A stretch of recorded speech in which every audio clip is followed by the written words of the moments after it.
Hi, Katie. We have the clue in the diary.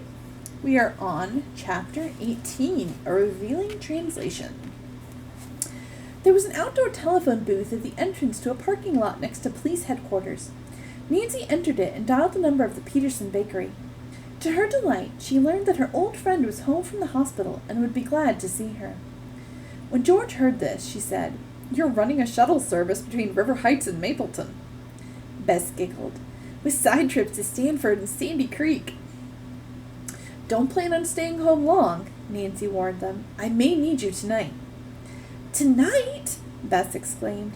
"I was counting on giving myself a shampoo and—" "Whatever it is," George interrupted.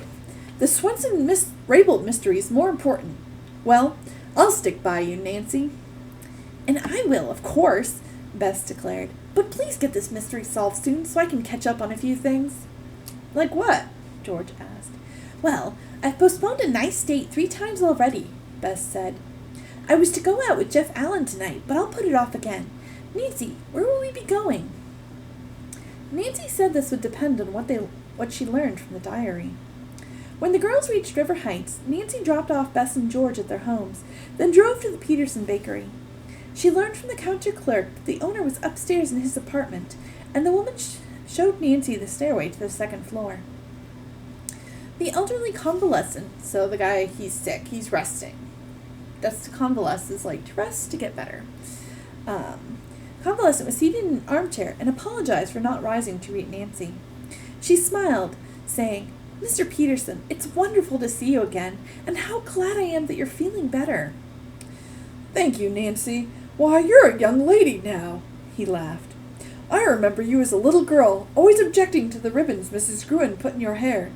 You especially liked my Swedish fruit tarts." Said Nancy, smiling in recollection. "I can almost taste the lingonberry ones now. They were my favorite. Well, Mr. Peterson, I've come to ask a favor of you.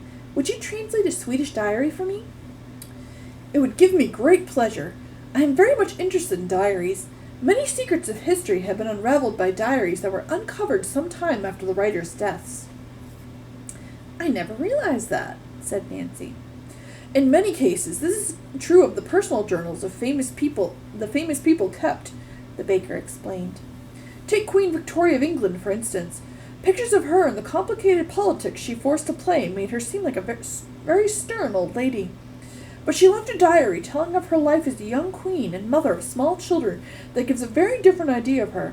She was gay, loved to dance and give very elegant parties." "How interesting!" "Then, of course, there were other diaries set down by great men of history. For example, George Washington's well-kept account of his life. One section tells of a journey from Washington to Philadelphia, which took 5 days. He also told of a gift of mules to him from General Lafayette for his farm. One of the most important diaries was that of Christopher Columbus, who kept record of his entire journey from Palos in Spain to our continent. Did you know, Nancy, that when he saw the shores of Cuba, he thought it was Japan?" Nancy laughed. "I guess the old mariners made some amazing mistakes." "What is more amazing is how they managed to get back home," said Mr. Peterson. "Some of the voyages must have seemed endless. I enjoyed reading about a schoolmaster who took a job as a private tutor with a family that was moving from Scotland to Virginia. It was a 3-month voyage, and all he received for tutoring the children was bed, board, washing, and £5 for the entire time." "How things have changed," Nancy remarked. She had listened in rapt attention to his recital of the items in the old journals. Nancy wondered if Joe Swenson's up-to-date diary would prove to be as revealing about the writer's inner thoughts. A tingle of excitement came over her as she took the diary from her purse and handed it to Mr. Peterson. The baker glanced through it before starting to read aloud. "The writer of this journal is an inventor, I see," he commented. "It's not a day-by-day account. Apparently he put down only the most important events." Mr. Peterson began to translate. Much of what had been written was delightful and informative, but had no bearing on the Raybould case.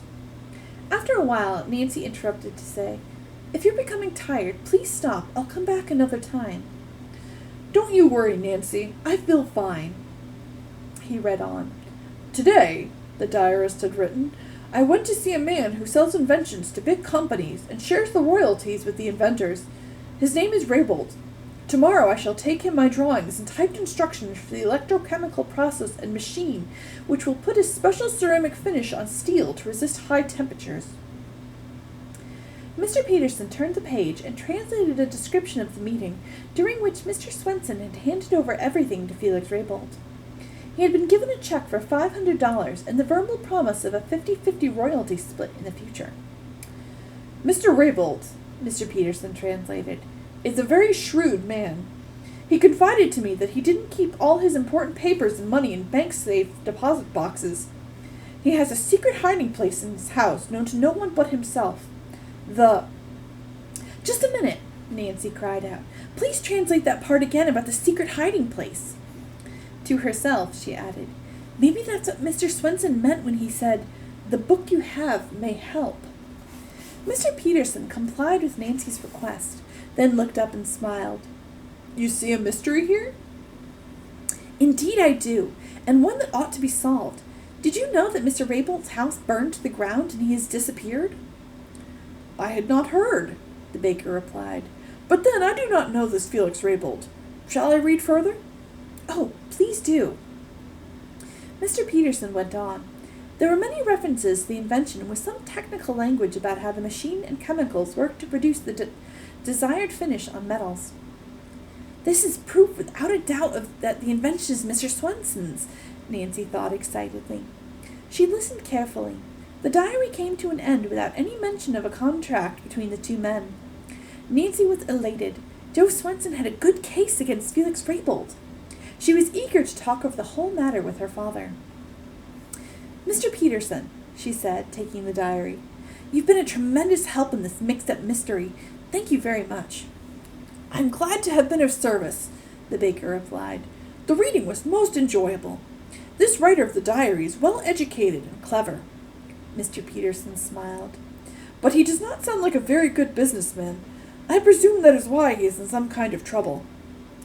That's exactly it, said Nancy.